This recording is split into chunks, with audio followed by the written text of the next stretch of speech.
Hi guys, welcome to my channel. My name is Christine. Thank you so much for tuning in today. So today I want us to talk about all the must-haves you need in your living room.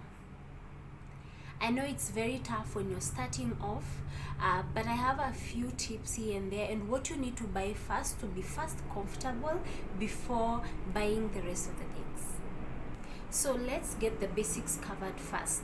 So mostly in Kenyan apartments, privacy is the first thing. If you are in a building where you can see your next door neighbor window, you need curtains. So most of the people say start with a sofa, but I would say start with curtains. And don't go cheap on this. Allocate your budget for everything. So if you're starting with your curtains, allocate your budget and know the color, the texture and everything you want for the curtain, and then go and purchase the curtains first because we need that privacy. Also, curtains help add character. If you choose a bold print or you choose a bold color, it will add more character to your house. But remember, choose patterns or colors that don't clash the style of your home. So when you fix the privacy thing, you need to be cozy. So depending with your budget, you might choose to just throw a carpet on the floor so that maybe you can sit on it and eat. Or if you have the budget to go and get a very good sofa, then go for the sofa. So let's begin with the carpet first if you don't have the money for the sofa. So why do you need a carpet? I have tackled carpet in the previous video, so I'll leave the link in the description down below. If you want to know the right sizing for your home, go and watch that video first, then you come back. So carpet adds a cozy feel and also brings that warm and inviting feeling in your home. So if you want that cozy, warm, inviting feel in your home, go and purchase a carpet. So the major furniture in our homes, in our living room, mostly is the sofa. And when you're looking at the sofa, you should check a few points before you go purchase the sofa. So the first point, because sofa is not for decor, most of the time it's used for a functional purpose, sitting, resting your body on something. So you need something that is functional according to your needs. So if you have a larger family, you should get a larger sofa or a sectional. If you have a smaller family, you should get maybe a 3-seater. If you live alone, you can, and your place is very small, you can get a 3-seater or a 2-seater. And also, sofa can function as a bed.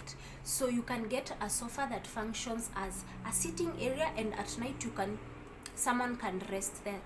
Also, when you're considering for the sofa that you want, you should consider the fabrics. You should consider the fabrics because of the wear and tear. If you have kids, the color of the fabric is really important. If you have pets, if you're just a messy person, you should consider the fabric, the color, and also you should consider the style. There's a style of a sofa that is not comfortable. Maybe it doesn't have a high back, and maybe you like sitting like this with a sofa that has a high back for your head to rest. If you need that, then look for a sofa style that can suit your needs.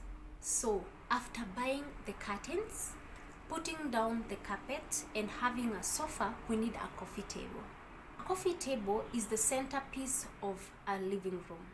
So when you're considering the type of coffee table that you need to check the functionality that you need. You need to check on what you really need for that coffee table. So you might need more storage in your living room. You might get a coffee table that has storage under, or a coffee table that is an ottoman that can convert to also a sitting area or a coffee table. And also, depending on the sofa that you got, if you have a sectional, best coffee table to get is a square or a circular coffee table.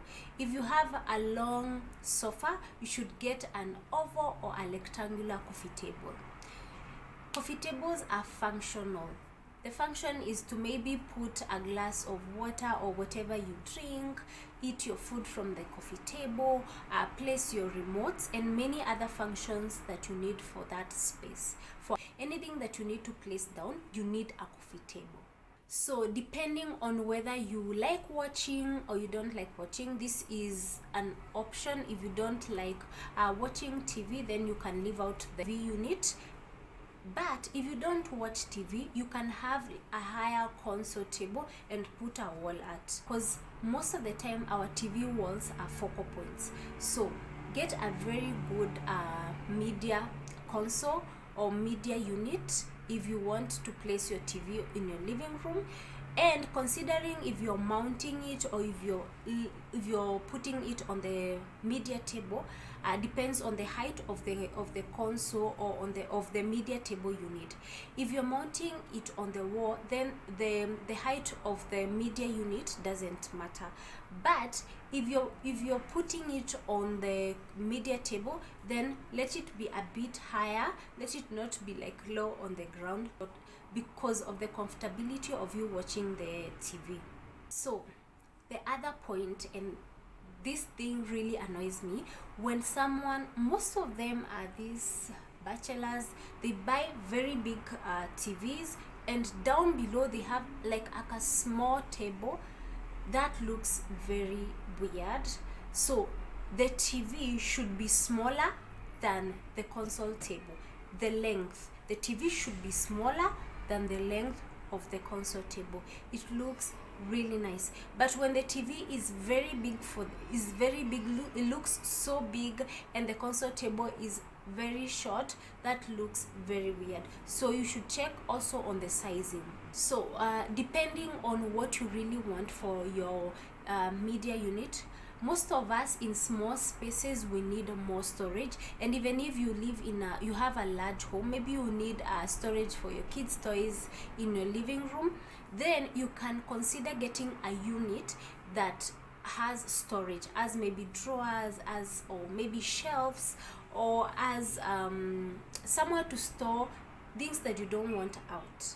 So consider that when you're getting your TV unit. So after you've bought your curtain, your carpet, your sofa, your coffee table, your TV unit, and your TV, then if you have space, you can add a side table.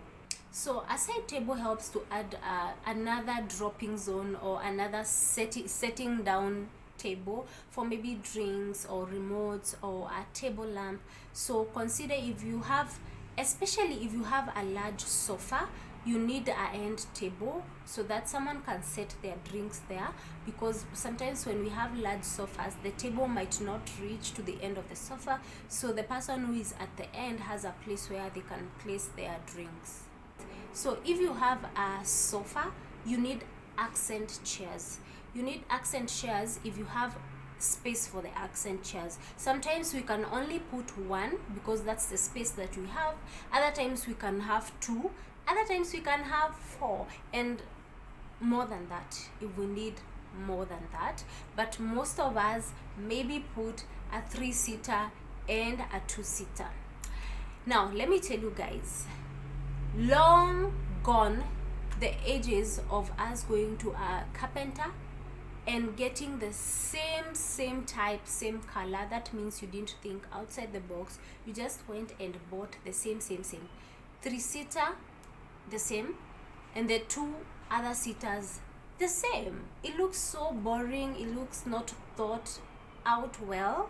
So if you're accenting it, let it be a bit different, but also let it be complementing the sofa. So accent chairs help balancing out the space, because you have a big sofa. Now you need some chairs to at least balance out the space. The other function of accent chairs is that they add more seating to your room. You might not even use the accent chairs. You might use a bench if you need a bench. If you have a bench at the end of your bed, you can still bring it in the living room when you have more visitors, and that's a seating area, and that's accenting the sofa set.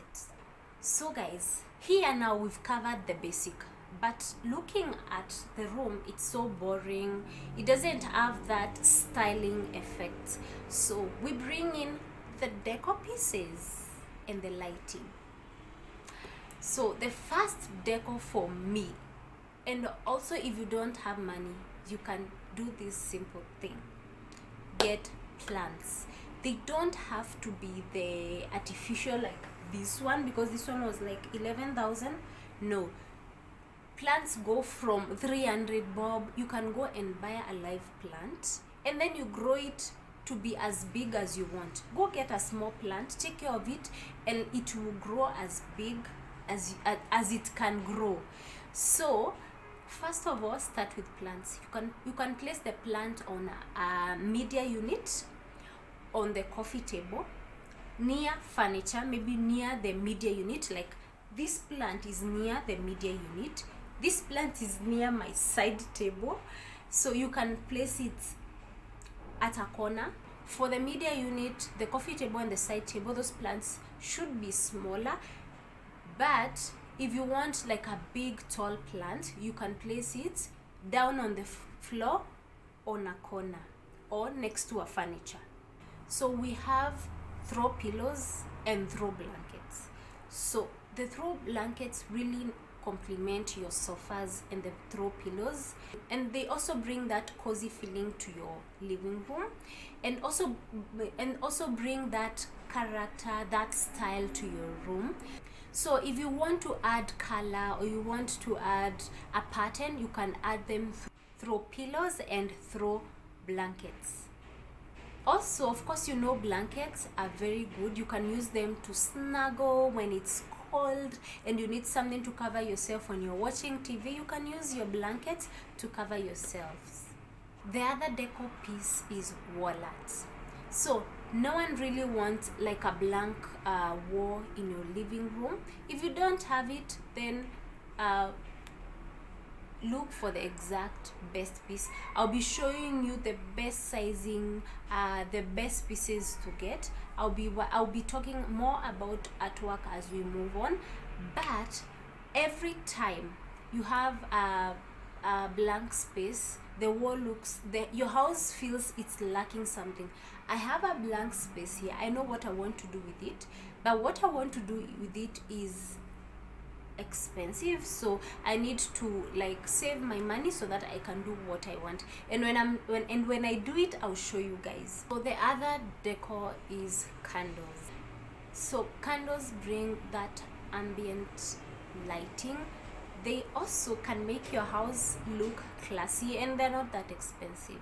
They can make that house look classy whether lit or not. They can also bring the warmth.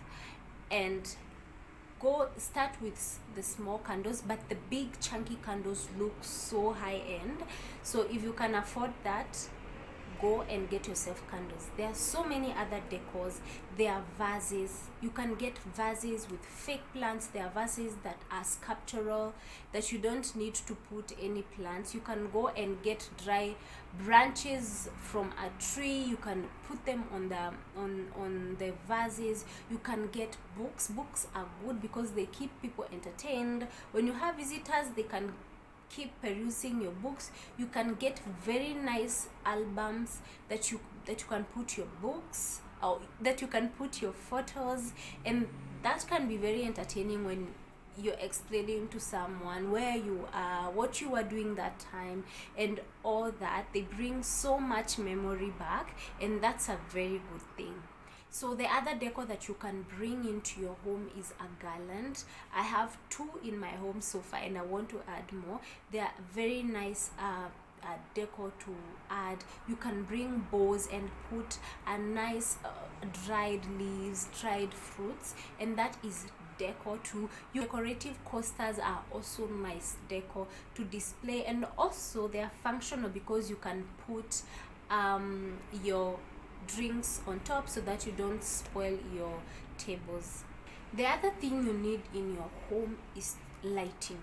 Lighting is everything. So most of us, we have the bulb holders that don't look good, that are dusty, that have seen better days. So swap them to better light fixtures. You can also add lamps on the side table. If you don't have a side table and you have a small room, you can add a floor lamp. You can add lighting with the sconces if you have an outlet, but still the sconces that are battery operated. You can also add picture lights, and they really elevate a photo or the wall art. You can also do that. You can add a chandelier that will really elevate your living space, and those ones you can do slow. So start with the basics, then you can move slowly to other accessories. So guys, that living room is complete, but it looks like your next door neighbor or your auntie or your sisters or your friend. What can you do then to personalize your home? Start with photos, simple things. Your wall art can be a family photo or your own photos. Just place them on the wall. That is personal. That is personal. The other thing I would say you do personalize your home is putting touches of yourself. Maybe you went to Mombasa and on the beach you collected this shell, or you went to I don't know where near the river and you collected a very nice rock, or you collected something, or your grandma gave you this nice bow that she had for many years, or your mom gave you this camera that she used to use, or recorder, or a old radio. Use that. If you have shelves, put those decorative things on a shelf. One, they're conversational pieces. Someone will come and ask you, where did you get this from? That is so cool. I've never seen something like that. Be proud. Put those things. If you don't have a shelf, you can place them on a coffee table, on the media unit, on the side tables, and that will really elevate and personalize your space. So thank you so much guys for watching this. I really appreciate. Let's continue learning. I will keep bringing such videos to make you comfortable, making your homes feel beautiful and better. So guys, if you want to encourage me to do more of these videos, please give this video a like, and also share this video on your Facebook page or your Facebook, on Instagram. Share this video so that other people are able to get this information and they get to be helped. So thank you so much guys. Have a good time. Let's meet next week.